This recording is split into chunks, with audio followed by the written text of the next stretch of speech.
दोस्तों नमस्कार। सुकून एफएम चैनल पर मैं मनदीप आपका हार्दिक स्वागत करता हूं। दोस्तों, सीक्रेट घर जमाई कहानी आपको कैसी लग रही है, ये हमें ज़रूर बताते रहें। अगर आप पहली बार आए हैं तो चैनल को सब्सक्राइब कर लें, और आप नए सब्सक्राइबर हैं तो अपने गांव और अपने शहर का नाम हमें कमेंट करके ज़रूर बताएं, जिससे हमें पता लगता रहे कि आप लोग कहां से हमारी कहानी को सुनते हैं। चलिए ज़्यादा देर न करते हुए आज के सीक्रेट घर जमाई के 30वें एपिसोड को शुरू करते हैं। समर अविनाश गिल को लेने के लिए उसके घर गया था। वो कैसे न कैसे अविनाश गिल को अग्रवाल इंडस्ट्रीज में ले आया था, जिसे कियारा बहुत खुश हो गई थी। उसने उसे माफ भी कर दिया था। उसके बाद समर कियारा की मालिश कर रहा था, तभी पायल ने उसको थिएटर में बुला लिया। जब वो थिएटर पहुंचा तो जब दोनों अपनी सीट पर बैठने गए तो वहां एक गैंगस्टर पहले ही उनकी सीट पर बैठा हुआ था। पायल ने पीले बालों वाले गैंगस्टर को गुस्से में घूरा और कड़क आवाज में कहा, हेलो मिस्टर, ये हमारी सीट है, प्लीज आप यहां से हट जाएं। ये हमारी सीटें हैं और मूवी भी शुरू होने वाली है।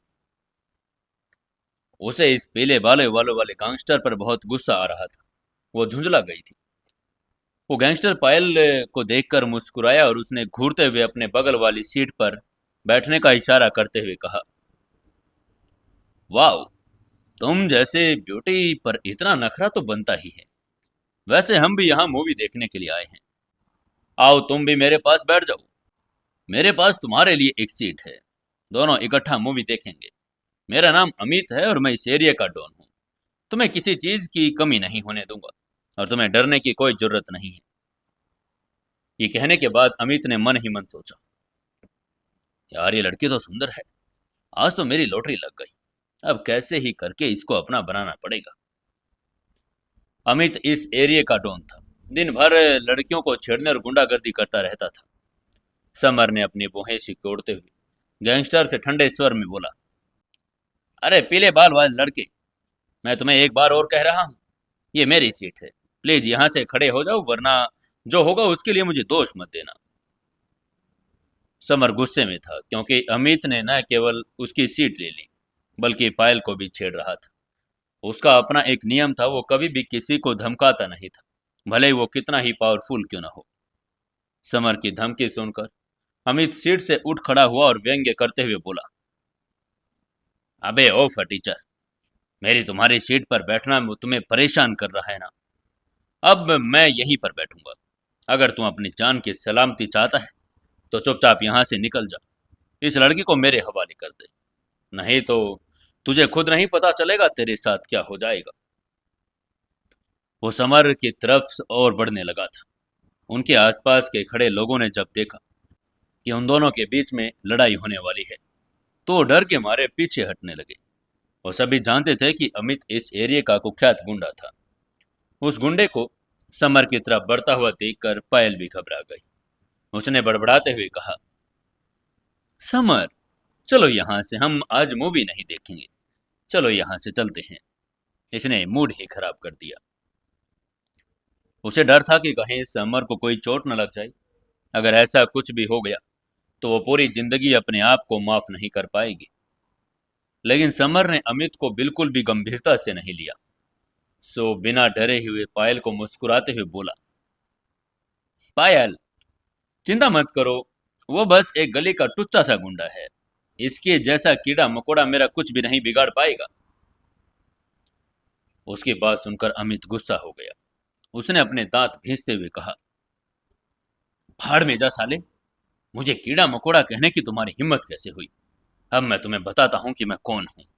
अब मैं भी देखता हूं कि मेरे हाथों से तुम्हें कौन बचाता है। ये कहते हुए अमित ने अपना हाथ उठाया और दहाड़ते हुए समर को पंच मारने के लिए उसकी तरफ बढ़ गया। पायल ने जब उसका पंच समर की तरफ बढ़ते देखा तो उसके चेहरे के भाव बदल गए। उसने चिल्लाते हुए समर से कहा, समर, बचो, वो तुम्हें पंच मार रहा है। हालांकि वो हमेशा समर से लड़ती रहती थी, फिर भी वो उसकी परवाह करती थी। वो नहीं चाहती थी कि उसे कोई चोट लगे। लेकिन समर अभी भी बेफिक्री से पायल की तरफ देखे जा रहा था और मुस्कुरा रहा था। उसने पायल की आंखों में देखते हुए अमित की कलाई पकड़ ली और जोर से झिझोर दिया। समर द्वारा अपनी कलाई पकड़ने के बाद पीले बाल वाले गैंगस्टर ने आक्रामक तरीके से कहा। अबे ओ फटीचर, मेरा हाथ छोड़, नहीं तो तू यहां से जिंदा नहीं जा पाएगा। उसकी धमकी सुनकर समर ने अमित की कलाई को मरोड़ते हुए मुस्कुराते हुए कहा, क्या कहा तुमने? तुम्हारी इतनी हिम्मत, तुम अभी भी मुझे धमकी दे रहे हो? उसने लाल आंखों से अमित की तरफ देखा। समर को धमकी देने वाले लोगों को खास नफरत थी। अमित ने फिर समर को गुस्से में एक और धमकी देते हुए कहा, बच्चे मेरा हाथ छोड़ दो। तुम चुपचाप इस ब्यूटी को यहां छोड़कर निकल जाओ, वरना तुम्हें मरने से कोई नहीं बचा पाएगा। उसकी धमकी सुनकर समर ने उस पर हंसना शुरू कर दिया और हंसते हुए बोला, तुमने मुझे फिर से धमकी दी, चलो देख ही लेते हैं कौन किसको मारेगा। ये कहते हुए उसने उस गैंगस्टर के चेहरे पर थप्पड़ मारने शुरू कर दिए। अमित ने अपने सूजे हुए चेहरे पर हाथ रखते हुए गुस्से में समर को घूरते हुए बोला, तू अभी रुक, मैं तेरा इंतजाम तो बनाता हूं। वो गैंगस्टर था और वो अपने इलाके में बदमाशी करना जानता था। वो अगर सभी के सामने ऐसे पिट गया तो उसकी कोई हिम्मत भी नहीं करेगा और ना ही उससे कोई डरेगा। इसलिए अमित ने एक चाकू उठाया और अपने अंगूठे के दबाव से 20 सेंटीमीटर लंबा ब्लेड निकाल लिया। तेज ब्लेड रोशनी में चमक रहा था। एक भयानक ठंडी रोशनी चमक गई और यह चाकू एक ही बार में बंदे की राम नाम सत कर सकता था। तभी थिएटर का एक सिक्योरिटी गार्ड अमित के पास आया और उसे अच्छे से बात करते हुए समझाने की कोशिश करते हुए बोला, अमित भाई, अमित भाई प्लीज शांत हो जाइए, प्लीज मेरे कहने पर इसे जाने दीजिए। वो सिक्योरिटी गार्ड लगभग 5 फीट 11 इंच का था, बहुत मस्कुलर था और वो अमित से पोलाइट बात कर रहा था। सिक्योरिटी गार्ड अमित से बिल्कुल भी नहीं डरता था। उसे अमित के बैकग्राउंड से डर लगता था, इसलिए वो कभी भी उससे पंगा लेने की हिम्मत नहीं कर सकता था। तभी अमित ने सिक्योरिटी गार्ड को घूर कर देखा और चिल्लाते हुए कहा, भाड़ में जाओ तुम। वो इस एरिया का डॉन था और उसे इस बात की बिल्कुल परवाह नहीं थी, लेकिन सिक्योरिटी गार्ड अभी भी गैंगस्टर को मनाने की कोशिश कर रहा था। अमित भाई, आप उसे लात घूंसों से पीट सकते हो, लेकिन अगर आप उसे इस चाकू से मारोगे तो मेरी नौकरी चली जाएगी। प्लीज भाई, मेरे लिए इसे जाने दो।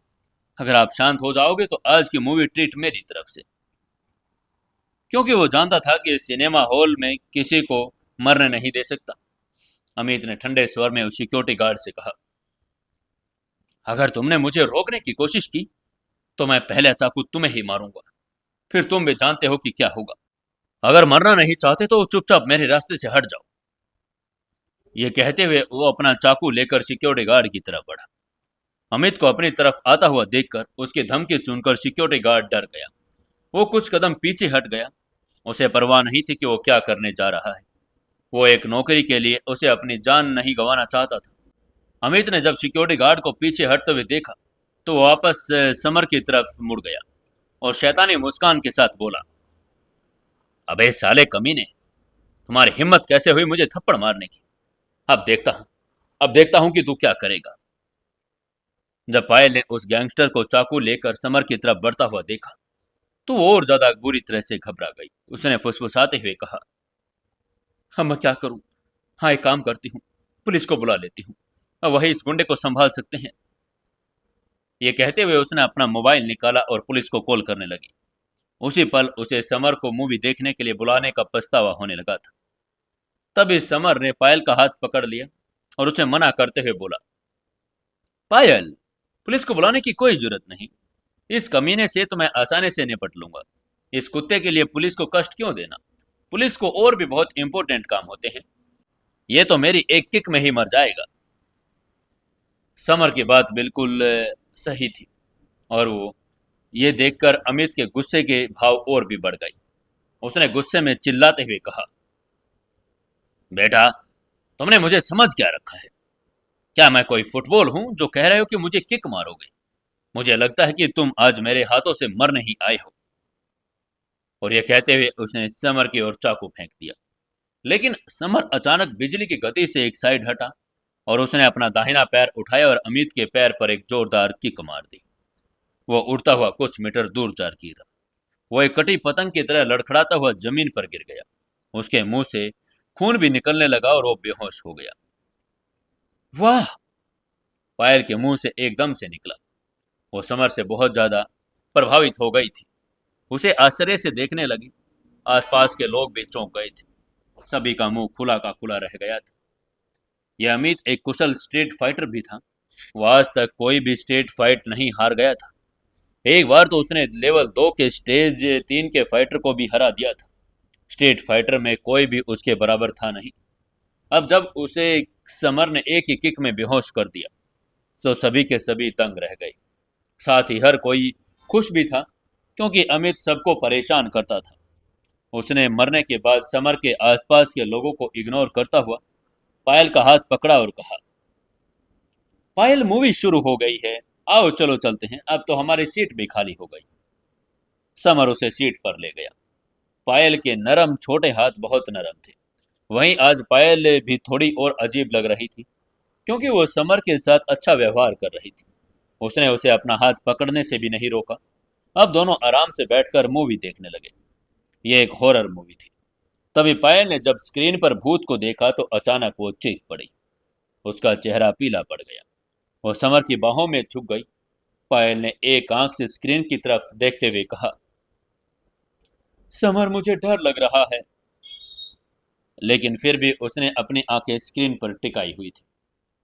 समर ने पायल को अपनी बाहों में भरते हुए मुस्कुराते हुए कहा, डरो मत पायल, मैं हूं ना तुम्हारे साथ। उसे फिल्में बहुत पसंद थी, खासकर की हॉरर मूवीज। पायल अब उसकी बाहों में थी। समर को पायल के खुशबू को सूंघने और उसकी मुलायम कमर को पकड़ने का आनंद भी आ रहा था। वो दोनों सिनेमा घर में इश्कबाजी कर रहे थे, जबकि हर कोई मूवी पर ध्यान दे रहा था। उन्हें पता ही नहीं चला कि इस समय वो कर क्या रहे हैं। तभी अचानक बेहोश पड़ा अमित भी होश में आ गया। होश में आते ही उसने समर के इधर उधर ढूंढा, और जैसे ही समर उसको दिखाई दिया वो गुस्से में उसे घूरने लगा। उसने फुसफुसाते हुए कहा, कमीने, तुमने मुझे मारा। अब देखता हूं, बाहर निकल, तुझे देखता हूं। अभी मैं मेरे बड़े भाई को बुलाऊंगा, फिर देखूंगा कि तू कैसे बचेगा। उसे अब पता चल गया था कि वो समर का मुकाबला नहीं कर पाएगा। उसने बदला लेने के लिए अपने बड़े भाई को बुलाने का फैसला कर लिया। वो यह फैसला करते अपने बड़े भाई को बुलाने के लिए वहां से निकल गया। वहीं समर और पायल मूवी देखने के बजाय एक दूसरे को देख रहे थे। पायल अभी भी उसकी बाहों में थी और तकरीबन 2 घंटे बाद मूवी खत्म हो गई। लेकिन पायल अभी भी समर की बाहों में ही थी। जैसे ही मूवी खत्म हुई, पायल ने हैरान होते हुए समर से अलग होते हुए कहा, मूवी खत्म हो गई है, इतनी जल्दी। वो अभी भी समर की बाहों में ही रहना चाहती थी, लेकिन जब अभी सभी लोग जाने लगे तो उनको भी बाहर जाना ही पड़ा। उसे समर की बाहों की गर्माहट बहुत अच्छी लगी थी। हालांकि वो इसे स्वीकार नहीं करने वाली थी, क्योंकि लड़कियां बहुत ज्यादा शर्मीली होती हैं। हालांकि उसने समर को अपनी मर्जी से फायदा उठाने दिया। तभी पायल को अपने पेट में एक अजीब सी गड़गड़ाहट महसूस हुई। उसने भौहें सिकोड़ते हुए पेट पर हाथ फिराया और फिर समर का हाथ पकड़ते हुए धीरे से कहा, समर मुझे बहुत भूख लग रही है, चलो कुछ खाने चलते हैं। समर ने मुस्कुराते हुए हाँ में सिर हिलाते हुए कहा, हाँ हाँ चलो चलते हैं, मुझे भी थोड़ी भूख तो लगी है। ये कहने के बाद वो समर के साथ थिएटर के बगल वाले रेस्टोरेंट की तरफ चल दिए। हालांकि वो थिएटर से बाहर निकले ही थे कि उन्हें बदमाश के एक ग्रुप ने घेर लिया। ग्रुप का लीडर एक मस्कुलर आदमी था और उसके बगल में अमित खड़ा था, जिसे समर ने मूवी थिएटर में मारा था। उसके अलावा वो आदमी के पीछे उसने 10 से ज्यादा और भी लोग खड़े थे। तभी अमित ने समर की तरफ इशारा करते हुए शिकायत भरे लहजे में कहा, शंकर भाई, शंकर भाई, इसी ने मुझे पीटा है, आपको मेरा बदला लेना ही पड़ेगा। उसे ऐसा लग रहा था जैसे कोई छोटा बच्चा अपने बड़े भाई से शिकायत कर रहा हो। अमित की बात सुनकर शंकर भाई ने भौहें सिकोड़ी और घूर कर समर की ओर देखा। उसको समर कुछ जाना पहचाना लग रहा था। वो अच्छी तरह से देखने के लिए थोड़े आगे बढ़ा, और जैसे ही उसने समर का चेहरा देखा तो वह अचानक डर के मारे कांप उठा। शंकर समर का चेहरा कभी भी देखना भूल नहीं सकता था। जब समर ने डीएनडी बार में करीम भाई को मारा था, तब वो वहीं पर था। करीम भाई डीएनडी बार का मालिक था और शंकर उसका लेफ्ट हैंड था। जब वे सभी उस दिन समर से भिड़े थे तो वो सभी मिलकर भी अकेले समर को हरा नहीं पाए थे। शंकर समर के पास गया और उसने समर के सामने झुकते हुए हकलाते हुए कहा, "ब- बड़े बड़े भाई, मुझे नहीं पता था कि इस गधे ने आपसे पंगा लिया है। मैं यहाँ आता ही नहीं। प्लीज मुझे माफ कर दें बड़े भाई, ये तो साला पगला है।" उसने बहुत ही विनम्र तरीके से कहा, और क्योंकि वह समर को किसी भी तरीके से नाराज नहीं करना चाहता था, समर ने शंकर भाई की तरफ देखते हुए व्यंग्यात्मक ढंग से मुस्कुराते हुए कहा, हम्म, तुम्हारे छोटे ने कहा था कि वो मुझे सजा देने के लिए अपने बड़े भाई को बुलाना चाहता है। क्या तुम ही इसके बड़े भाई हो? उसकी बात सुनते ही शंकर भाई इतना डर गया, उसका चेहरा बिल्कुल सफेद पड़ गया। उसने तुरंत समर से माफी मांगते हुए कहा, समर भाई, समर भाई, प्लीज प्लीज मुझे माफ कर दीजिए, मेरी ही गलती है। मैंने इसे कुछ ज्यादा ही छूट दे दी। इसको ये भी नहीं पता कि किसको साथ इसको भिड़ना चाहिए, किसके साथ नहीं। मैं इसको अभी सबक सिखा दूंगा। बस भाई आप शांत रहिए, अपनी शाम को एंजॉय कीजिए। इसकी तरफ से मैं माफी मांगता हूँ बड़े भाई। उसे पता था कि समर कितना डरावना है। वो खुद की तो बात ही छोड़े, उसे उसके आदमी भी मिलकर इस समर का मुकाबला नहीं कर पाएंगे। शंकर इसलिए भी घबराया हुआ था क्योंकि उसने अपने सूत्रों से पता कर लिया था कि करीम भाई और वन आई पैंथर को मारने वाला कोई और नहीं, समर ही था। अमित शंकर भाई को ऐसे समर के सामने झुकता हुआ देखकर पूरी तरह से हैरान रह गया। शंकर भाई उसका बड़ा भाई था, लेकिन अब वही युवक इस इंसान को बड़ा भाई कह रहा था। अमित को लगा कि उसकी आंखें खराब हो गई। उसने धीरे धीरे महसूस किया कि उसने इस बार किसी ज्यादा ही खतरनाक इंसान से पंगा ले लिया। वो अपनी आंखें मल मल कर देख रहा था।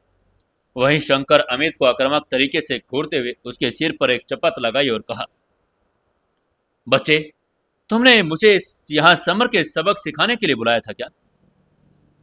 शंकर भाई की बात सुनकर अमित ने बिना कुछ सोचे समझे हाँ में सिर हिला दिया। लेकिन जैसे ही उसने शंकर भाई के चेहरे पर एक्सप्रेशन देखा, वो भी घबरा गया।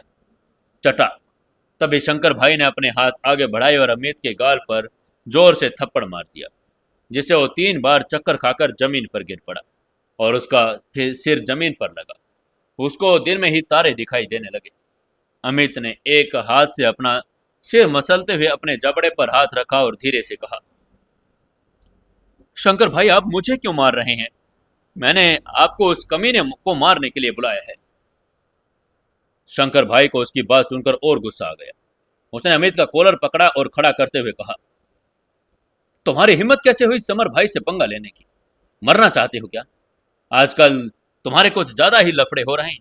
जा समर भाई के पैरों में गिर और माफी मांग। अगर उन्होंने तुम्हें माफ कर दिया तो ही मैं तुम्हें जाने दूंगा, वरना तुम्हारी जब तक पिटाई होगी जब तक तुम माफी नहीं मांग लेता। जा जा, जल्दी से माफी मांग ले, नहीं तो इंतजार कर। उसके सामने समर ने एक ही पंच में उस आदमी को पूरी तरह से बाजू चकनाचूर कर दी थी। शंकर भाई अपने मन ही मन बड़बड़ाते हुए बोला, तो इस आदमी के अलावा किसी और से पंगा नहीं ले सकता था क्या? खुद तो मरेगा ही और किसी दिन मेरे को भी साथ में लेकर मरेगा।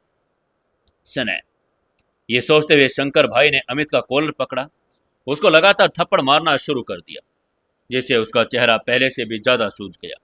उसके कुछ दांत भी टूट गए, लेकिन फिर भी शंकर भाई को तसल्ली नहीं हुई।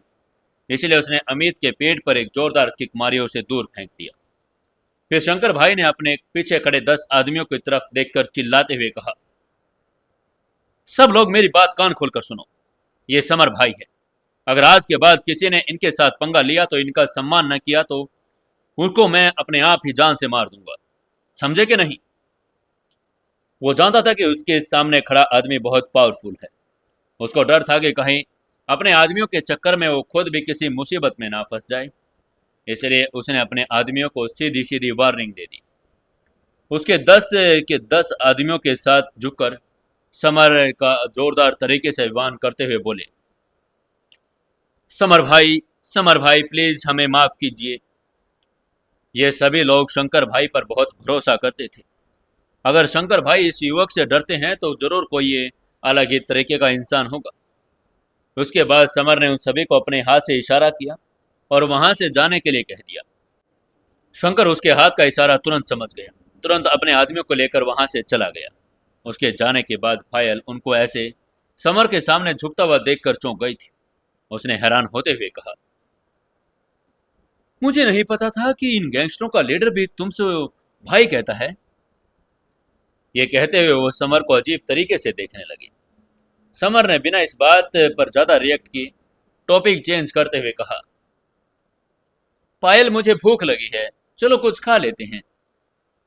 पायल मुस्कुराई और चेहरे पर अजीब से भाव लाते हुए बोली, समर एक काम करते हैं, चलो मेरे घर चलते हैं, मैं तुम्हारे लिए खुद अपने हाथों से बनाऊंगी, तुम्हें एक टेस्टी डिश टेस्ट करवाऊंगी। समर ने हाँ में सिर हिलाकर मुस्कुराते हुए कहा, हाँ हाँ जरूर, क्यों नहीं, चलो घर ही चलेंगे। ये कहते हुए उसने पायल का हाथ पकड़ लिया और साथ चल पड़ा। उसने उसके चेहरे के भाव नहीं देखे, अन्यथा वो समझ जाता कि कुछ तो गड़बड़ है। आज पायल कुछ अलग लग रही थी, क्योंकि उसने न केवल समर के साथ मूवी देखी, बल्कि मूवी थिएटर में उसकी बाहों में चली गई। अब उसे खुद अपने हाथ से खाना खिलाने वाली थी, घर भी लेकर जा रही थी। कुल मिलाकर पायल आज बिल्कुल अलग इंसान हो गई थी। दोनों कुछ ही देर में समर पायल की मसरैटी के पास पहुंच गई और दोनों गाड़ी में बैठे और पायल ने गाड़ी स्टार्ट की और निपानिया पैलेस की ओर चल दिए। लगभग 20 मिनट के बाद वो निपानिया पैलेस के विला नंबर 14 में पहुंच गई। घर पहुंचते ही पायल ने समर को लिविंग रूम में बैठने के लिए कहा और वो खुद अपने कमरे में कपड़े बदलने के लिए चली गई। कुछ ही देर के बाद वो लाल रंग की एक नाइट ड्रेस पहनकर बाहर निकली। लाल रंग में उसकी गोरी त्वचा और चमकीली आंखें कुछ ज्यादा ही आकर्षक लग रही थी। वो बार बार अपनी पलकें झपका रही थी। पायल ने समर के पास आते ही उसके मोहक अंदाज में पूछा, समर, क्या तुम्हें पता है कि मैंने तुम्हें आज मूवी देखने के लिए क्यों बुलाया था? समर ने नाम में सिर हिलाते हुए कहा, नहीं पायल, मुझे नहीं पता, तुम ही बता दो क्या बात है। पायल ने मुस्कुराते हुए कहा, क्योंकि आज मेरा बर्थडे है, इसलिए मैं चाहती थी कि मैं ये बर्थडे अपने बेस्ट फ्रेंड के साथ सेलिब्रेट करूं। और ये कहते हुए उसके चेहरे पर अजीब सा भाव आ गया। समर ने पायल के चेहरे को धीरे से सहलाते हुए मुस्कुरा कर कहा, तुमने मुझे पहले क्यों नहीं बताया? अगर तुम मुझे पहले बता देती तो मैं तुम्हारे लिए कोई अच्छा सा गिफ्ट भी लेकर आता। पायल ने भी मुस्कुराते हुए जवाब दिया, समर, तुम आ गए, ये मेरे लिए सबसे अच्छा गिफ्ट है, लेकिन अगर तुम मुझे कुछ देना ही चाहते हो तो वाइन पीने में मेरी कंपनी दो। ये कहते हुए उसने एक प्रीमियम वाइन की बोतल निकाली और 2 गिलास में डाल दी। दोनों ने एक दूसरे का गिलास उठाया और समर ने पायल के साथ गिलास टकराते हुए कहा, चीयर्स फॉर योर बर्थडे। पायल ने भी मुस्कुराते हुए चीयर्स किया। एक ही घूंट में पूरा का पूरा पी गया। ऐसे जल्दी जल्दी पीने की वजह से उसे खांसी आने लगी। वो इतनी तेजी से पी रही थी कि उसने एक ही घूंट में पूरा ग्लास खत्म कर दिया। उसको ऐसा खांसता हुआ देखकर समर ने उसकी पीठ को सहलाया और मुस्कुराते हुए कहा, क्या बात है पायल, तुम्हें इतनी जल्दी किस बात की है? धीरे धीरे करके आराम से पियो ना। पायल ने शराब का पहला गिलास खत्म करने के बाद फिर से गिलास में और वाइन डालते हुए कहा, समर, प्लीज आज मुझे रोको मत, आज मैं बहुत खुश हूं। तुम मेरे साथ हो और मेरा सबसे अच्छा जन्मदिन है। अब ज्यादा लेक्चर मत दो, चुपचाप मेरे साथ वाइन पियो। चीयर्स। पायल पागलों की तरह वाइन पीता हुआ देखकर समर ने उसके साथ पीने का फैसला किया। दोनों ने वाइन पीना जारी रखा और देखते देखते वाइन की बोतलें कई खत्म कर दी। पायल बहुत नशे में थी, लेकिन आखिर में पायल को लगा कि वाइन इतनी स्ट्रोंग नहीं है, इसलिए उसने एक वोडका की बोतल निकाली और शॉट पर शॉट लेना शुरू कर दिया। समर ने शॉट में रेड वाइन डालनी शुरू कर दी, जिससे उन दोनों को और भी ज्यादा नशा होने लगा। जल्द ही दोनों इतने नशे में हो गए, दोनों को बिल्कुल भी होश नहीं था। समर आमतौर पर इतने नशे में नहीं होते थे, लेकिन आज पहले बार इतनी उसको वाइन पी लिया, फिर वोडका भी पी लिया, जिसकी वजह से आज उसको नशा महसूस हो रहा था। तभी पायल ने समर के चेहरे को छूते हुए थोड़ा नशे की हालात में पूछा, समर, क्या क्या मैं तुम्हें सुंदर लगती हूँ? समर ने एक और शॉट लिया और नशे में कहा, बेशक, तुम बहुत सुंदर हो पायल। तुम सबसे सुंदर लड़की हो, तुमसे सुंदर इस दुनिया में कोई नहीं। पायल आज असाधारण रूप से सुंदर भी लग रही थी। उसके गोरे गोरे गाल सेब की तरह लाल हो गए थे। उसकी पानी से भरी हुई आंखों में आसमान में छोटे छोटे सितारों की चमक थी। वो रेड नाइट वियर में बहुत हॉट भी लग रही थी। पायल ने मुस्कुराते हुए कहा, समर, अगर तुम्हें लगता है कि मैं सुंदर हूं तो तुम इंतजार किसका कर रहे हो? आओ मेरे पास आओ ना। पायल की बात सुनकर समर भी तुरंत उत्तेजित हो गया। वो दोनों नशे में बहकते जा रहे थे। दोनों एक दूसरे के बेहद करीब आ गए थे। अगर पायल उसको पसंद ना करती तो वो कभी भी उसको अपने पास न बुलाती। पायल ने एक मोहक मुस्कान के साथ एक बार फिर कहा, बेवकूफ, किसका इंतजार कर रहे हो? ये कहते हुए समर के करीब आ गई। उसके गले में हाथ डालते हुए अपने होठों पर उसके होठ रखती है। नशे में समर भी अपने आप पर कंट्रोल नहीं कर पाया। वो भी पायल का साथ देने लगा। उसे भी बहुत चक्कर आ रहा था क्योंकि पायल उसके सामने इतनी मोहक और आकर्षक थी, जिससे वो भी पूरी तरह से उत्तेजित हो गया था। फिर समर ने पायल को उठाया और बेडरूम में चला गया। उसे बिस्तर पर लेटा दिया, लेकिन बहुत ज्यादा शराब पीने की वजह से उसे चक्कर आ रहे थे। शराब के नशे में दोनों ही चक्कर खा रहे थे, एक दूसरे के बेहद करीब थे। पायल ने अपने आप को पूरी तरह से समर को सौंप दिया था। समर भी ऐसा लग रहा था जैसे वो कोई अद्भुत सपना ही देख रहा था। अगले दिन सुबह सूरज की रोशनी खिड़की के पर्दों से छनकर फर्श पर चमकी। पूरा कमरा गर्मी और आलस्य से भरा हुआ था। पायल ने आंखें मलते हुए अपनी आंखें खोली और अपने बगल में सो रहे समर की तरफ मुस्कुराते हुए देखा। अब उसे एक अजीब सी अनुभूति हो रही थी, क्योंकि उसका पहला अनुभव इस आदमी ने छीन लिया था, लेकिन वो जानती थी कि वो भी यही चाहती थी। उन दोनों ने पूरी रात खूब मस्ती की। उसने अपने पास सोते हुए समर की कुछ तस्वीरें ली। आखिरकार ये उसका पहला अनुभव था। वो इस याद को रखना चाहती थी। जब तस्वीरें लेने के बाद पायल ने अपने फोन को साइड टेबल पर रखा, दोबारा मुड़कर समर की तरफ देखा तो उसने देखा कि समर भी जाग गया है। समर जब उठा तो उसे एहसास हुआ कि उसने एक भी कपड़ा पहना नहीं हुआ था, और जब उसने अपने बगल में पायल को देखा तो वह हैरान हो गया। वो ऐसे ही उसके शरीर पर चादर लपेटता हुआ खड़ा हुआ और हैरान होते हुए बोला, तुम तुम यहाँ क्या कर रही हो? तुमने नशे में मेरा फायदा उठाया है। लेकिन जब उसने चादर को पूरी तरह से खींचा तो देखा पायल ने भी कुछ नहीं पहना। पायल के चेहरे के भाव बिल्कुल बदल गए और उसने गुस्से में समर को घूरते हुए कहा, ये तो मैं भी कह सकती हूँ समर, कि तुमने नशे में मेरा फायदा उठाया। देखो, ये जो कुछ भी हुआ हम दोनों की गलती से हुआ। नशे की हालत में हुआ और मुझे भी कुछ होश नहीं था। लेकिन समर को पायल पर शक हो रहा था। वो कल से ही पायल के बदले बदले व्यवहार को नोट कर रहा था। वो कल से ही बदली बदली लग रही थी। उसको लग रहा था कि उसने जानबूझकर उसका फायदा उठाया है। ये कहते हुए वो पायल की तरफ मुस्कुराते हुए देखने लगा। उसके दिमाग में एक आइडिया आया और उसने उसे आजमाने का सोचा। वो पायल की तरफ बढ़ने लगा। उसने सोचा कि अगर पायल ने उसका विरोध किया तो वो सब अनजाने में हुआ होगा, और अगर उसने कुछ नहीं कहा, उसका साथ दिया, तो वो सोच समझकर उसने किया होगा। उसको अपनी तरफ आता हुआ देखकर पायल ने पीछे हटते हुए धीरे से कहा, पागल, तुम क्या करना चाहते हो? समर ने पायल की तरफ बढ़ते हुए एक शातिर मुस्कान के साथ कहा, मुझे क्या चाहिए, बेशक वही जो रात कल तुमने किया था।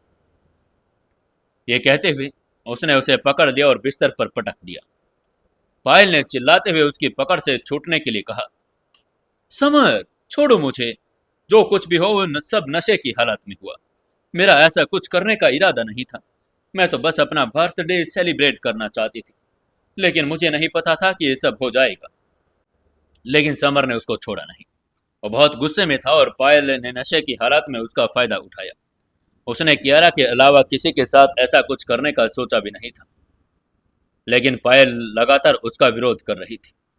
तभी समर ने हाथ कसकर पकड़ते हुए उसने कहा, तुमने जब मुझे बेस्ट फ्रेंड बनाया था, तब मैंने तुमसे पूछा था कि बेस्ट फ्रेंड बनना चाहती हो या फिर फ्रेंड्स विद बेनिफिट। तुमने मुझे बेस्ट फ्रेंड कहा था। तो फिर अब ये क्या है? तुमने अपने घर पर बुलाकर मेरा फायदा उठाया पायल। इस बात पर पायल ने थोड़ा कड़क आवाज में चिल्लाते हुए कहा, समर, मैंने कहा ना कि मैंने तुम्हारा कोई फायदा नहीं उठाया।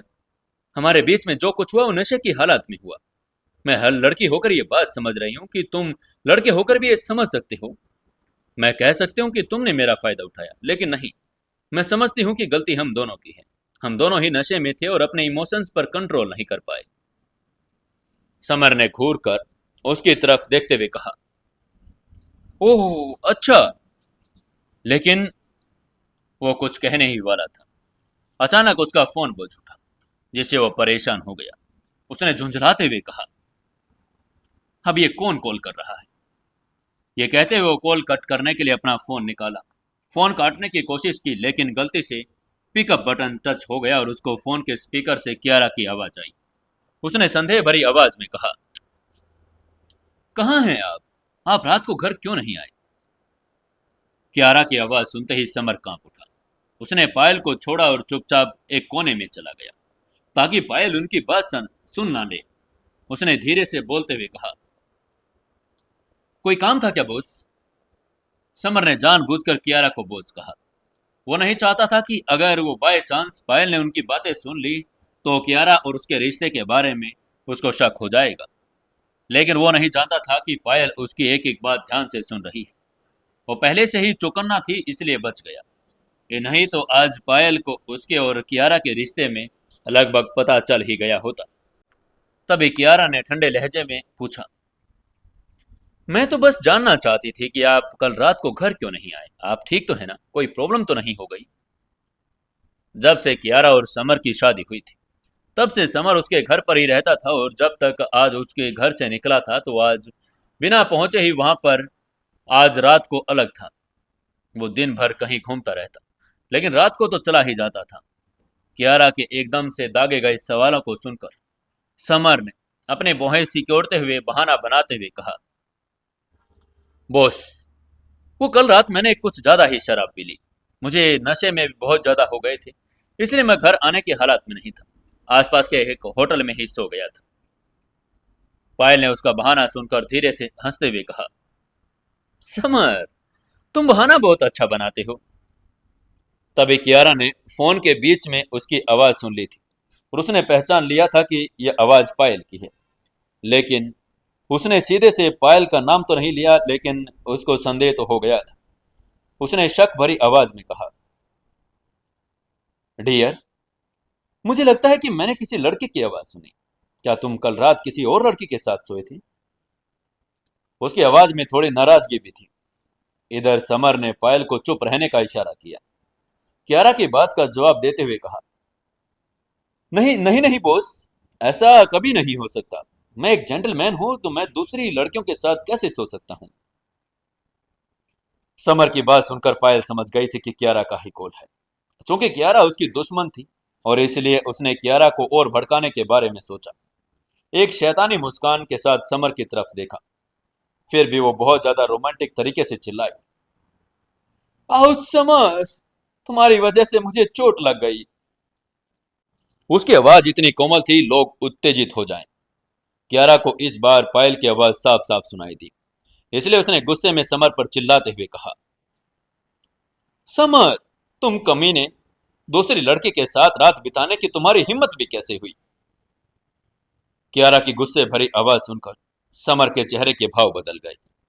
उसने चिंतित होकर समझाते हुए कहा, बॉस, बॉस प्लीज मेरी बात सुनिए।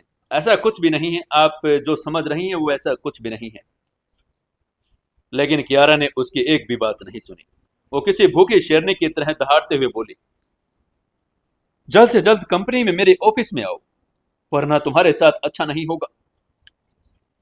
कियारा ने अपनी बात खत्म करते ही फोन रख दिया। समर को अभी भी बीप की आवाजें सुनाई दे रही थी। समर ने बीप बीप सुनकर मन ही मन कहा, अरे यार, अरे नहीं, ये मेरी बीवी तो पागल हो गई है। वो तो आज मेरा खून ही कर देगी।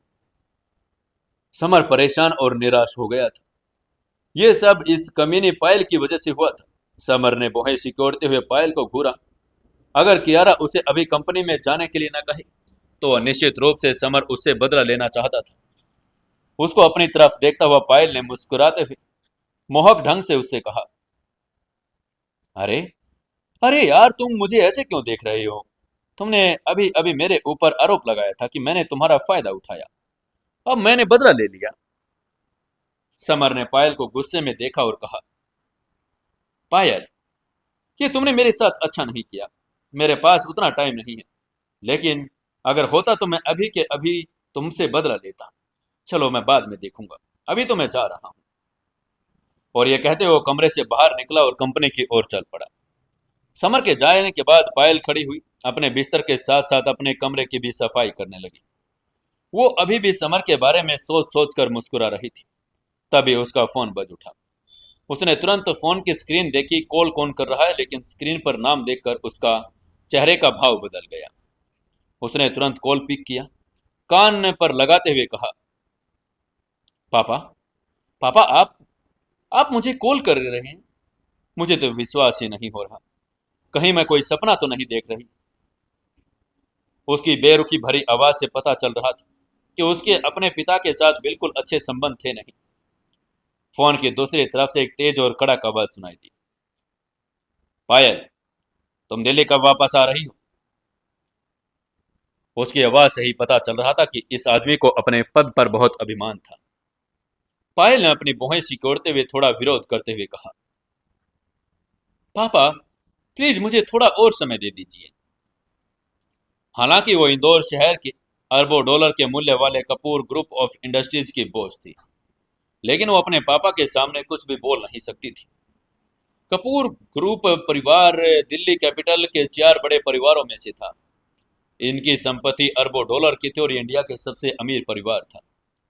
दूसरी तरफ से पायल के पापा ने एक बेरुखी सी आवाज में कहा,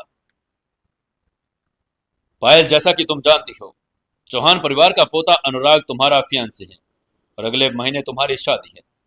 इसलिए मुझे उम्मीद है कि तुम जल्दी सी तैयारियों के लिए वापस दिल्ली आ जाओगी। अपने पापा की बात सुनकर पायल के चेहरे के तो भाव और भी बदल गए।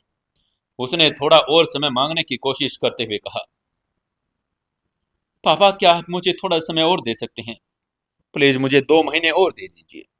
मैं 2 महीने में वापस आ जाऊंगी। आप जो कहेंगे मैं चुपचाप वैसा ही शादी कर लूंगी। दूसरी तरफ से उसके पापा ने मना करते हुए कहा, नहीं नहीं, 2 महीने बहुत हैं। मैं तुम्हें ज्यादा से ज्यादा 1 महीना दे सकता हूँ। तुम्हें 1 महीने में अनुराग के साथ शादी करने के लिए वापस दिल्ली आना पड़ेगा। अपने पापा की बात सुनकर पायल परेशान हो गई। उसने कड़वी मुस्कान बिखेरते हुए कहा, ठीक है, ठीक है पापा, मैं 1 महीने में वापस दिल्ली आ जाऊंगी। एक नोबल और अमीर परिवार की बेटी होने के नाते पायल को कई नियमों का पालन करना पड़ता था जो उसके फैसले से बाहर थे, जिसमें उसकी शादी भी शामिल थी।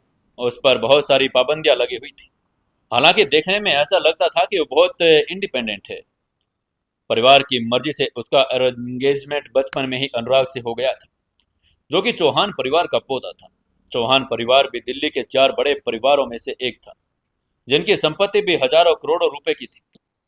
कपूर परिवार और चौहान परिवार के बीच की यह शादी एक बहुत ही बड़ी बिजनेस डील थी, जिससे दोनों परिवार काफी मुनाफा कमाने वाले थे।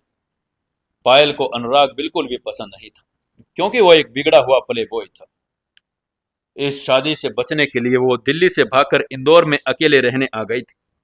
दुर्भाग्य से जो होना था वो आखिरकार हो ही गया था। क्योंकि पायल जानती थी उसका जल्द ही अनुराग के साथ शादी होगा, इसलिए उसने अपने ये आजाद बर्थडे समर के साथ बिताया और पूरी तरह से अपने आप को समर के साथ सौंप दिया था। उसने बहुत से खूबसूरत लड़के देखे थे जिनके पास बहुत सारा पैसा और पावरफुल बैकग्राउंड भी था, लेकिन समर ही एकमात्र ऐसा था जिससे उसके मन में थोड़ा सा अलग इमोशन जगा दिया था। वह समर के बारे में सोच रही थी। तभी उसको उसके पापा की कड़क आवाज फिर से सुनाई दी। पायल को लगा था कि फोन कट गया, लेकिन उसके पापा अभी भी लाइन पर थे। उसके पापा ने कड़क आवाज में चेतावनी देते हुए कहा, पायल, मैंने सुना है कि तुम इंदौर शहर में समर नाम के लड़के के बहुत करीब जाती जा रही। मुझे उम्मीद है कि तुम अपनी सच्चाई जानती हो। किसी के इतना करीब नहीं जाओगी, बाद में तुम्हें तकलीफ हो। तुम आखिरकार अनुराग की फियांसे हो, यह बात हमेशा ध्यान रखना। पायल ने थोड़ा हैरान होते हुए कहा। पापा, क्या मतलब है आपका? दूसरी तरफ से उसके पापा ने जवाब दिया। मेरा मतलब सीधा है पायल, समर से दूर रहो, नहीं तो वो तुम्हारी वजह से मुसीबत में पड़ जाएगा। पायल ने अपनी भौहें सिकोड़ते हुए कहा। पापा, आप ऐसा कुछ भी नहीं कर सकते। दादाजी ने मुझे बताया है कि उनका बैकग्राउंड साधारण नहीं है, और उसे परेशान करना ही ना हमारे लिए बेहतर होगा। उसे दोस्ती करने के लिए मुझे दादाजी ने ही कहा था। पायल ने अचानक अपना चेहरा बदला और अपने दादाजी का जिक्र किया। उसके दादाजी कुछ ऐसे मिस्टीरियस सीक्रेट्स जानते थे, क्योंकि वो एक सैन्य क्षेत्र में कमांडर के रूप में भी काम कर चुके थे। हालांकि फोन पर बात करने वाला व्यक्ति हंसने लगा। पायल की बात को गंभीरता से न लेते हुए बोला। असाधारण बैकग्राउंड, मैंने उसके बारे में सब कुछ पता कर लिया है। समर दिल्ली के भारद्वाज परिवार का बड़ा बेटा है। उसने पिता की बात सुनकर पायल को आश्चर्य हुआ। उसने हैरान होते हुए मन ही मन कहा, क्या क्या समर दिल्ली के भारद्वाज परिवार का बड़ा बेटा है?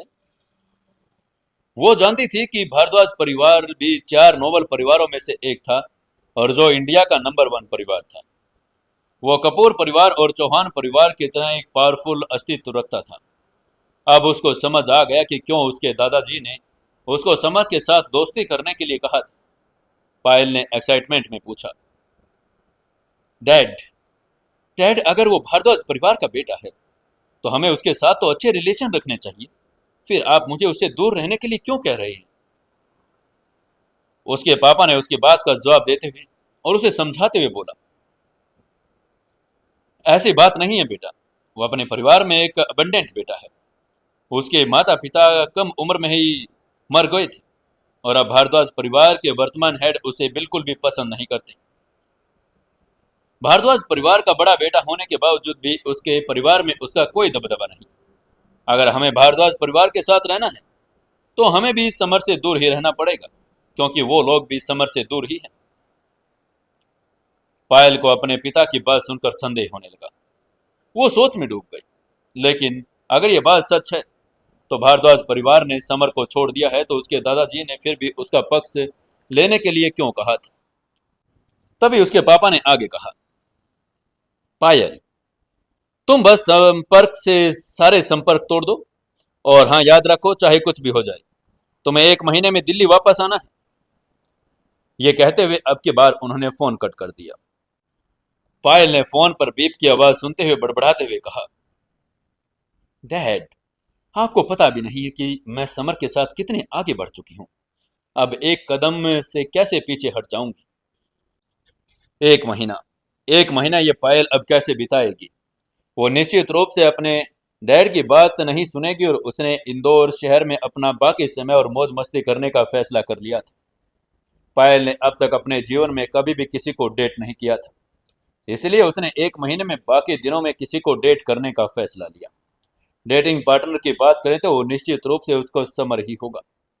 वहीं इस समय समर टैक्सी में अग्रवाल इंडस्ट्रीज की ओर जा रहा था। उन गगनचुंबी इमारतों को देखते हुए वो अभी भी इस बात से निराश था कि वो कियारा को कैसे समझाएगा कि फोन पर पायल की आवाज कैसे सुनाई दे रही थी। वो कियारा से डरता तो नहीं था, वो उसे प्यार करता था, इसलिए वो आसानी से कियारा को खोना नहीं चाहता था। वो मानता था कि उसने गलती की है, लेकिन ये गलती तो शराब के नशे की वजह से हुई थी। वैसे भी कियारा और उस पर पहले से जो जानलेवा हमले भी हो चुके थे। समर की दुश्मनों की वजह से कियारा लगभग मर चुकी थी, इसलिए समर हमेशा अपने आप को दोषी महसूस मानता था। वो उसका गुस्सा खुशी खुशी बर्दाश्त भी करने के लिए तैयार होता था। कुछ देर में वो अग्रवाल इंडस्ट्रीज पहुंच गया और लिफ्ट लेकर चढ़कर सीधा तीसरी मंजिल पर पहुंचा।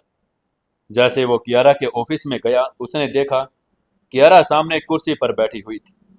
कियारा बहुत शांत लग रही थी। उसकी झील से गहरी आंखें ऑफिस के दरवाजे पर ही टिकी हुई थी। उसने हल्की सी लिपस्टिक के बिना कुछ ही मेकअप किया हुआ था और वो एक नेचुरल ब्यूटी थी। समर ने जब देखा और देखता ही रह गया। समर को अंदर आता हुआ देखकर कियारा ने ठंडे लेकिन एलिगेंट चेहरे पर गुस्से के भाव देखे और कहा, आप अभी वापस आ रही हैं? अभी भी आने की क्या जरूरत थी? वहीं रहना था ना आपको। समर ने मुस्कुराते हुए जवाब दिया, हनी कैसी बातें कर रही हो? ये कंपनी है और मैं इस कंपनी का एम्प्लॉय हूं। बेशक मुझे काम पर वापस तो आना ही था।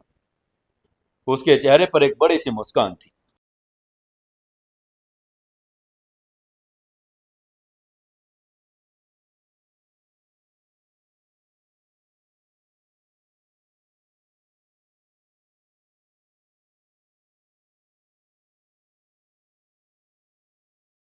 रात भर घर वापस क्यों नहीं आई? और सुबह सुबह आपके फोन में से पायल की आवाज कैसे आ रही थी? क्या कर रहे थे आप इतनी सुबह सुबह पायल के साथ? उसे पायल जैसी दुष्ट औरतों के सबके सामने नफरत थी, क्योंकि वो कुतिया हमेशा उसके पति को बहकाने की कोशिश करती रहती थी। अब जब उसका पति भी पायल के साथ सुबह सुबह घूम रहा था, तो उसे गुस्सा कैसे ना आता? उसे गुस्से आ रहा था और बहुत ज्यादा गुस्सा। क्यारा के सवालों का सामना करते हुए समर ने अपनी आंखें घुमाई और जल्दी से एक बहाना इसके बारे में सोचने लगा। थोड़ी देर ऐसे ही सोचने के बाद समर ने हल्के से मुस्कुराते हुए कहा, हनी, पायल मुझे फंसा रही है। मत भूलना तुम और वो दुश्मन हो। जब उसे पता चला कि तुम्हारा कॉल है तो उसने जानबूझकर बीच में बोला। कियारा ने थोड़ा मुंह सिकोड़ते और धीरे से सोचते हुए कहा, अच्छा तो ये बात है। माना वो जानबूझकर बीच में बोली, लेकिन आप मुझे ये बताओ कि आप सुबह सुबह उसके साथ कर क्या रहे थे? समर ने धीरे से जवाब देते हुए कहा, हनी, मैं उससे तब टकराया जब मैं आज सुबह सुबह घर से बाहर निकल रहा था। क्या तुम भूल गई हो? वो हमारे घर के ठीक पीछे वाले विला नंबर 14 में तो रहती है। समर ने जो बहाना बनाया वो बहुत बढ़िया था, जिससे कियारा को उस पर और भी अधिक भरोसा हो गया, क्योंकि पायल का विला वास्तव में कियारा के विला के पीछे ही तो था। वो उस कुतिया विला पायल के बारे में भी सोच रही थी। वो वास्तव में चालाक थी। उसे गुस्सा जानबूझकर दिलाने के लिए वो बीच में बोली। कियारा को समर की बातों पर भरोसा होने लगा था। ओह अच्छा। तभी अचानक कियारा ने अपने लाल होठ खोले और अचानक छींक मारी। समर ने तुरंत चिंता करते हुए पूछा, हनी, क्या तुम्हें सर्दी हो गई है? उसका हैंडसम चेहरा चिंता से भर गया था। कियारा ने हाँ में सिर हिलाते हुए कहा, हाँ, कल रात मुझे अच्छी नींद नहीं आई। सर्दी भी ज्यादा थी इसलिए थोड़ा कोल्ड हो गया। ये कहते हुए उसने फिर से एक और छींक मार दी। वो समर का इंतजार करते हुए कल रात कई बार उठी, जिसकी वजह से उसे वाकई में सर्दी लग गई। अब उसकी नाक बंद हो गई थी और सिर चकरा रहा था। समर ने मुस्कुराते हुए कहा, हनी, मैं तुम्हारी थोड़ी मालिश कर देता हूँ। और ये कहते हुए वो ठीक कियारा के पीछे चला गया। उसकी मालिश तकनीक वाकई अच्छी थी। बहुत सारे एक्यूपेंचर बिंदुओं पर पहुंचती थी। इससे बहुत सारी बीमारियां ठीक हो सकती थी। कियारा ने थोड़ा कंफ्यूज होते हुए कहा, क्या क्या मालिश करने से सर्दी ठीक हो जाती है? समर ने हाँ में सिर हिलाते हुए कहा, हाँ, मालिश में शरीर को ठंडक दूर कर जाता है और उसे से मालिश से गर्मी भी आ जाती है। तुम जल्दी ठीक हो जाओगी। कियारा ने ठंडे और एलिगेंट ढंग से मुस्कुराते हुए समर से कहा, ठीक है तो मालिश करो। वो जानती थी कि समर की मालिश करने के बाद भी उसकी तकनीक बढ़िया है। पिछली बार जब उसने कंधों की मालिश की तो उसका दर्द बिल्कुल ठीक हो गया था। समर कियारा की पीठ के पीछे आया। उसने अपने हाथ फैलाए और उसने कियारा के सिर के एक्यूपेंचर बिंदु को मालिश करना शुरू कर दिया। फिर सिर के बाद गर्दन, कंधे और पीठ की मालिश की। कियारा का शरीर बहुत सुंदर था। उसकी हंसली क्रिस्टल की तरह थी और उसकी पीठ का वक्र एकदम सही था। त्वचा बिल्कुल चिकनी थी। उस पर अपनी हथेली रखते हुए उसे ऐसा लगा कि जैसे उसने किसी रेशम को छू लिया हो। समर की मालिश से कियारा को लगा कि उसका शरीर गर्म हो गया है। उसकी नाक अब खुल गई है और उसे लगा कि उसका ब्लड सर्कुलेशन एकदम स्मूथ हो गया है।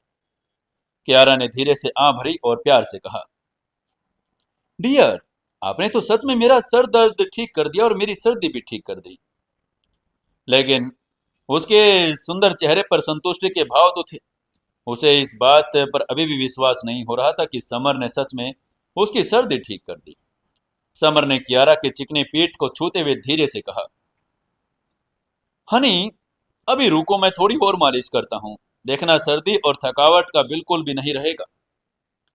लेकिन जैसे वो अपने हाथ दोबारा पीठ पर लगाने लगा तो कियारा ने सीधे समर के हाथ पर एक हल्की सी चपत मारी और कहा, नहीं नहीं, अब बस और नहीं। काम हो गया है, अब जल्दी से सेल्स डिपार्टमेंट में जाओ। बेशक कियारा ने समर को जाने के लिए कह दिया, क्योंकि उसे डर था कि कहीं उन दोनों को कोई देख ना ले। वो नहीं चाहती थी कि किसी को उनके रिश्ते के बारे में पता चले, और अग्रवाल इंडस्ट्रीज की सीईओ होने के नाते उसे अपने गरिमा का भी एहसास था। जैसे ही वो सेल्स डिपार्टमेंट के बाहर पहुंचा, उसको एक हैरानी भरी आवाज सुनाई दी, समर, तुम आखिरकार काम पर आ ही गए। हाँ? समर ने पलटकर देखा तो यह आवाज प्राची की थी। वो बहुत ही सुंदर लग रही थी। उसकी बड़ी बड़ी आंखें आसमान में सितारों की तरह चमक रही थी। जब वो झपकाती थी तो बेहद आकर्षक लगती। उसकी त्वचा मिट्टी की गुड़िया की तरह थी। समर ने मुस्कुराते हुए प्राची के साथ फ्लर्ट करते हुए कहा, अरे प्राची, तुम बहुत दिनों से मिली हो। तुम तो पहले से और ज्यादा सुंदर हो गई हो। समर की तारीफ सुनकर प्राची के चेहरे पर शर्म आ गई। उसने शर्माते हुए कहा, समर, तूने फिर से हमेशा की तरह चापलूसी करनी शुरू कर दी। बेशक और लोग भी प्राची की इस तरह प्रशंसा करते थे, लेकिन वो उन्हें सीधे इग्नोर कर देती थी। प्राची ने आगे उससे पूछा, समर, अब मेरी तारीफ करना बंद करो और ये बताओ कि तुम इन दिनों 2 दिन से कहाँ थे, ऑफिस क्यों नहीं आए? समर ने मुस्कुराते हुए जवाब दिया, प्राची, मुझे हाल ही में कुछ काम करने थे, इसलिए मैं ऑफिस नहीं आ पाया। तुम्हें किसी ने बताया नहीं कि मैं छुट्टी पर हूं? प्राची ने जवाब देते हुए कहा, समर, मुझे पता है कि तुम्हें छुट्टी सीईओ मैडम कियारा ने दी है, लेकिन तुम मुझे ये बताओ, क्या तुम और सीईओ कियारा एक दूसरे को पहले से जानते हो? प्राची के खूबसूरत चेहरे पर जिज्ञासा की झलक थी। वो अपनी पलकें झपका रही थी और उसे लग रहा था कि समर सीईओ को जानता जरूर है। उनका पहले से कोई ना कोई तो रिश्ता है। उसको ऐसा इसलिए लग रहा था क्योंकि कियारा ने आज तक सीधे किसी की छुट्टी की बात नहीं की थी। समर ही पहला इंसान था जिसकी छुट्टी के बारे में कियारा ने खुद सेल्स डिपार्टमेंट को इन्फॉर्म किया। समर ने मुस्कुराते हुए कहा, ओह, तो मुझे अपनी पत्नी को धन्यवाद देना ही चाहिए। उसकी बात सुनते ही प्राची ने धीरे से फुसफुसाते हुए कहा, क्या क्या तुमने सीईओ को पत्नी कहा? प्राची का चेहरा उलझन से भर गया। उसकी आंखों में सुनहरे छोटे सितारे चमक रहे थे। फिर उसे लगा कि यह एक असंभव बात है। सीईओ कियारा इंदौर शहर की नंबर 1 ब्यूटी और समर की पत्नी आखिर हो कैसे सकती है? जैसे ही समर ने भी यह बात सुनी, उसे भी अपने आप पर विश्वास नहीं हो रहा था। उसे नहीं लग रहा था कि उसके मुंह से अचानक ये शब्द कैसे निकल गए। वो नहीं समझ पा रहा था कि उसने ये ऐसा क्यों कह दिया। उसे डर लगने लगा था, कहीं उनकी पोल अब खुल नहीं जाएगी। क्या होगा अब आगे? आपको क्या लगता है दोस्तों, क्या समर और कियारा का रिश्ता सामने सबके आ जाएगा, या फिर पायल और भी फायदा समर का उठाएगी? क्या करेगी पायल, क्या करेगी प्राची, और क्या करेगा समर? जानने के लिए जुड़े रहिए अपने चैनल सुकून एफएम के साथ। दोस्तों, सीक्रेट घर जमाई को अपने दोस्तों तक जरूर से जरूर शेयर कीजिएगा। आजकल आप लोग बिल्कुल शेयर नहीं करते और ना ही कमेंट करते और ना ही लाइक करते। तो प्लीज आप लोग कमेंट, शेयर और लाइक जरूर से जरूर कीजिए।